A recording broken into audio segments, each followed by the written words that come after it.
Ce phénomène, c'est une remarque qu'on a fait également parce que nous, on intervient dans les îles de la commune de Diembéring et on a remarqué ce phénomène également et c'est lié en fait au changement climatique, plus précisément au réchauffement climatique. Nous, on est en train de développer des dynamiques telles que l'installation de digues anti-sel pour protéger un peu les villages, les îles où nous intervenons.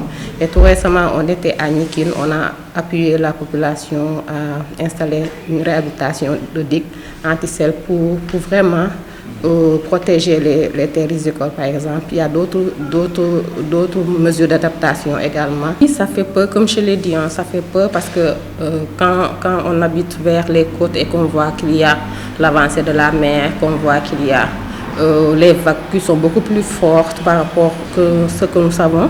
Donc ça fait peur. Même nous, quand on était dans les îles, on avait peur du débordement de l'eau, de la mer.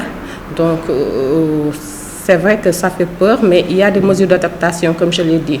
Donc il faut mettre des mesures d'adaptation, accompagner ces communautés insulaires à vraiment s'adapter à ces phénomènes. Et par exemple, pour les mesures d'adaptation telles que construire des maisons beaucoup plus solides qui sont adaptées à ces phénomènes.